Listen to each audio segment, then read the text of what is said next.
Destrucción total fue lo que dejaron las tropas estadounidenses en Irak.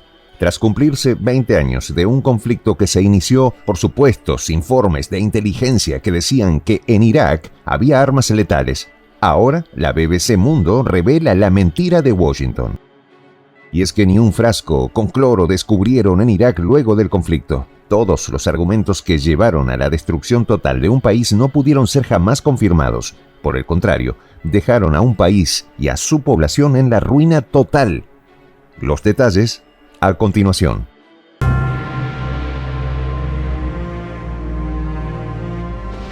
Voz de la Patria Grande.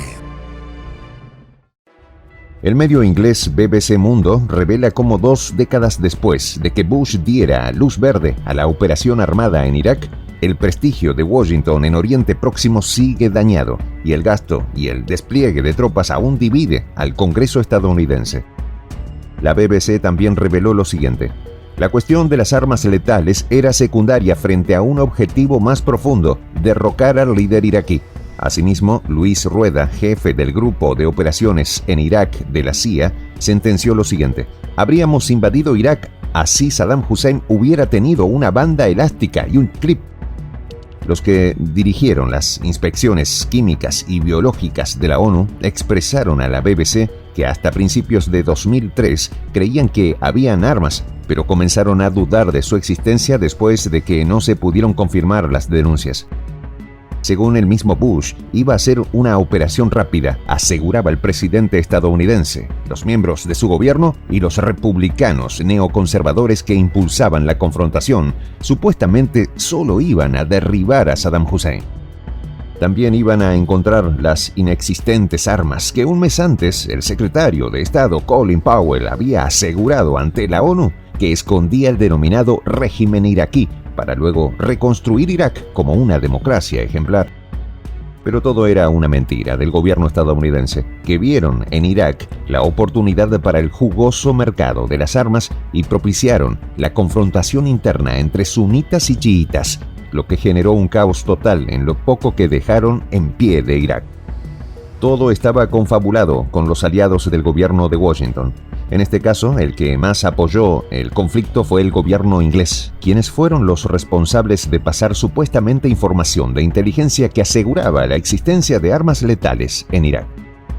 Años después se supo que los datos que se usaron para confirmar esta teoría estuvieron basados en mentiras e invenciones, lo que supuso uno de los mayores fracasos de inteligencia militar de la historia de los aliados occidentales.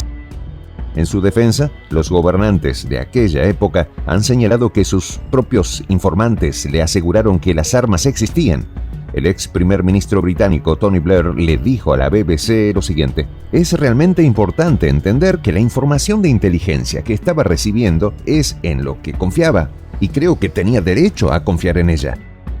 Ahora le quisieron echar la culpa de todo a las mentiras de algunos espías iraquíes que jugaron un papel central y a quienes decidieron creerles sin que tuvieran ninguna prueba al respecto. Lo que quiere decir es que querían creerles para justificar el ataque.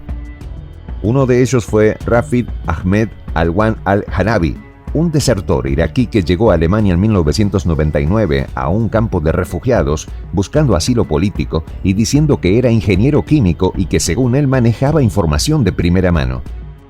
Este aseguró en su momento haber trabajado en una planta que fabricaba laboratorios de armas letales móviles como parte de un supuesto programa iraquí de armas de destrucción a gran escala, pero jamás pudo probar que era verdad lo que decía. Con esto se ayudó a marcar una matriz de opinión para que la población apoyara el despliegue militar. Incluso el secretario de Estado estadounidense del momento, Colin Powell, dijo a la ONU en 2003 que Irak tenía laboratorios móviles para producir armas letales. Pero las mentiras con las que actuó la inteligencia estadounidense para justificar el conflicto fueron claras. Jamás existieron armas letales, ni de gran potencia. El único objetivo era derrocar a Saddam Hussein. El medio recuerda las palabras pronunciadas por George Bush el 17 de marzo de 2003, que fueron el puntapié inicial a la fuerte ofensiva que solo 3 días después comenzaría en Irak, basado en un montón de excusas que jamás fueron comprobadas. En ese momento, el presidente George Bush dio el siguiente mensaje: Saddam Hussein y sus hijos deben salir de Irak en las próximas 48 horas. Su negativa a hacerlo resultará en un conflicto militar que comenzará en el momento que elijamos. Mientras que el entonces primer ministro del Reino Unido, Tony Blair, dijo que, fuera de toda duda, Saddam Hussein continuaba produciendo este arsenal. Y con estas declaraciones sellaban el caos que se vendría días más adelante. En Irak el balance fue desastroso. Más de 500.000 de iraquíes como víctimas, la inmensa mayoría civiles, y 7 millones de desplazados en Irak y Siria, según el proyecto Cost of War de la Universidad de Brown. Operación Libertad de Irak, así llamaron hace 20 años a la operación militar que llevaron a cabo en uno de los países con mayor producción de petróleo del Medio Oriente. El objetivo era uno solo: cambiar al gobierno. El gobierno de la potencia del norte calcula el coste económico hasta el momento de unos 1,8 billones de dólares que se elevarán a 2,9 billones para 2050. Es imposible no impresionarse con el gasto estadounidense en este ámbito y que no se invierte ni una cuarta parte de eso en pobreza o medio ambiente. Lo que queda claro es que nadie quedó bien parado. Ni un gobierno estadounidense que lanzó una invasión con pruebas exageradas o falsas, ni unos gobiernos aliados que se limitaron a dar su apoyo sin importar el costo. Tampoco quedó bien parado el ejército estadounidense, que fue capaz de los desmanes que se expusieron en cárceles iraquíes, ni unos grandes medios que, en vísperas de la invasión y en sus primeros momentos, reprodujeron los argumentos de la Casa Blanca sin un mínimo de pensamiento crítico. Todo lo que se pudo hacer mal en la etapa tras la invasión se hizo mal. Lo peor es que quieren repetir la historia nuevamente en el conflicto actual de Europa. El gobierno estadounidense ha forzado el apoyo de los aliados y mantiene a la prensa neoliberal para posicionar la matriz antirrusa. En este momento, la potencia del norte se metió en el país equivocado y no podrá lograr lo mismo que en Irak. Incluso, la pérdida de prestigio de Washington en la región quedó en evidencia cuando Irán y Arabia Saudita anunciaron un acuerdo diplomático tras años de enfrentamientos y bajo la mediación de China.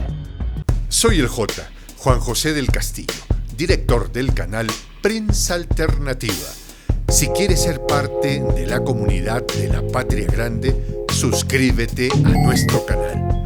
Si es que quieres que te lleguen las notificaciones cada vez que subimos un video, activa la campanita. Si quieres apoyar a nuestro canal económicamente, puedes hacerlo a través de PayPal. El enlace está en la descripción del video. A nombre del equipo de Prensa Alternativa, me despido con esta expresión en el quechua milenario, Tupananchis Kama, cuya traducción es hasta volvernos a encontrar.